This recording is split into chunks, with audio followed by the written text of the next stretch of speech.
Hi friends, அனைவருக்கும் இனிய காலை வணக்கம். இன்றைக்கி நம்ம என்ன பார்க்க போகிறோன்னு கேட்டிங்கன்னா, ராகி களி எப்படி செய்கிறது அப்படின்றத பார்க்க போகிறோம். அதுக்கு தேவையான பொருள் வந்து தண்ணி ஒரு 1/2 லிட்டர் எடுத்துக்கோங்க. ஒரு 300 கிராம் அளவுக்கு ராகி மாவு எடுத்துக்கோங்க. எடுத்துக்கிட்டு நான் எப்படி கரைச்சி வச்சுருக்கேன் பார்த்தீங்களா, இதே பதத்தில் வந்து நல்லா தண்ணியாக வந்து நல்லா கரைச்சி எடுத்து வச்சுக்கோங்க. எடுத்து வச்சுக்கிட்டு நமக்கு வந்து இங்கே சட்டியில் வந்து தண்ணி வந்து ஒரு 300 லிட்ரு ஒரு 300 கிராம் அளவுக்கு தண்ணி கொதிச்சிட்ருக்கு பாருங்கள். தண்ணி கொதிச்சிட்ருக்கு பார்த்திங்களா. நல்லா கொதிக்கட்டும். கொதித்து வந்ததுக்கப்புறமா நம்ம கரைச்சி வச்சுருக்கோம் இல்லைங்களா, அந்த ராகி மாவு, அந்த ராகி மாவையும் இந்த தண்ணியோடு சேர்த்து ஆட் பண்ணணும். ஆட் பண்ணி நல்லா கிண்டணும். எதுக்காக தண்ணி கொதிக்க வச்சு அதில் ஊற்றி கிண்டுறோம் அப்படின்னு சொல்லி கேட்டிங்கன்னாக்கும், ராகிக்களி வந்து மாவு நல்லா வந்து வெந்து வரும். கொதித்த தண்ணியில் நம்ம எப்பயுமே வந்து மாவை ஊற்றி கிண்டணும் அப்படின்னாக்கும் நல்லா வந்து மாவு சாஃப்டாக நல்லா வெந்து நல்லா மாவு மாதிரி இல்லாமல் நல்லா சாஃப்டாக கிடைக்கும். அதுக்காக தான் கொதிக்கிற தண்ணியில் நம்ம வந்து இந்த ராகி மாவை ஊற்றி கிண்டுறது. இப்போ வந்து நான் அந்த ராகி மாவை வந்து இந்த தண்ணியோடு ஆட் பண்ணிவிட்டேன்.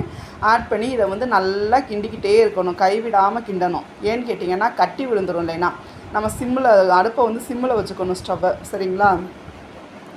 ஸ்டவ்வை நல்லா சிம்மில் வச்சுக்கிட்டு நல்லா கிண்டிக்கிட்டே இருக்கணும். லைட்டாக கட்டி விழுகிற மாதிரி ஆகுது பார்த்திங்களா.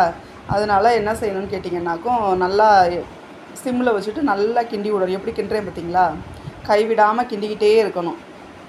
கிண்டிக்கிட்டே இருந்தாக்கும் நல்லா வந்து நமக்கு வந்து திக்காக கிடைக்கும். திக்காக கிடச்சிட்டு அதுக்கு பக்குவம் என்ன அப்படின்னு கேட்டிங்கன்னாக்கும், நம்ம தண்ணியை தொட்டுட்டு நம்ம கையில் தொட்டு பார்த்தோம் அப்படின்னா ஒட்டக்கூடாது.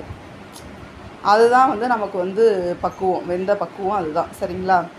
நமக்கு வந்து ராகி களி வந்து ரொம்பவே உடம்புக்கு நல்லது ஃப்ரெண்ட்ஸ். சுகர் பேஷண்ட்டெல்லாம் இருக்காங்க பார்த்திங்களா, அவங்கெல்லாம் வந்து வாரத்துக்கு 2 டைம் வந்து ராகி களி எடுத்துக்கிட்டாங்க அப்படின்னாக்கும் சுகர் வந்து நார்மல் நிலமையில் இருக்கும்.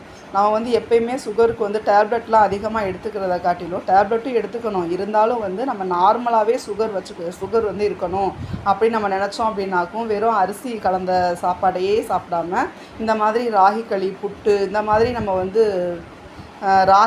ராகி சோளம் இந்த மாதிரி நம்ம எடுத்து சாப்பிட்டோம் அப்படின்னாக்கும் நமக்கு வந்து சுகர் வந்து எப்போயுமே நார்மல் நிலமையில் இருக்கும் ஃப்ரெண்ட்ஸ்.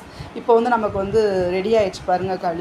களி ரெடி ஆகிடுச்சு. இப்போ வந்து கையில் தொட்டு பார்ப்போம். தொட்டு பார்த்துட்டு ஒட்டுதா அப்படின்னு சொல்லிட்டு பார்த்தா ஒட்டக்கூடாது. அதுதான் வந்து நமக்கு வந்து பக்குவம். சரிங்களா. அதுக்கு நான் சைடிஷாக என்ன வச்சுருக்கேன் அப்படின்னு கேட்டிங்கன்னா, நல்லெண்ணெய். உடம்புக்கு ரொம்பவே குளிர்ச்சி தரக்கூடிய நல்லெண்ணெயும் நாட்டு சர்க்கரையும் எடுத்திருக்கேன். ஒயிட் சுகர் வந்து எதுக்குமே சேர்க்காதீங்க, அது உடம்புக்கு நல்லது கிடையாது. அதனால் நாட்டு சர்க்கரையும் நல்லெண்ணெயும் எடுத்திருக்கேன். எடுத்துக்கிட்டு சாப்பிட்டு பார்க்குறேன் பாருங்கள். சாப்பிட்டு பார்க்குறேன். சும்மா சூப்பராக டேஸ்ட்டாக வேறு லெவலாக இருந்துச்சு ஃப்ரெண்ட்ஸ்.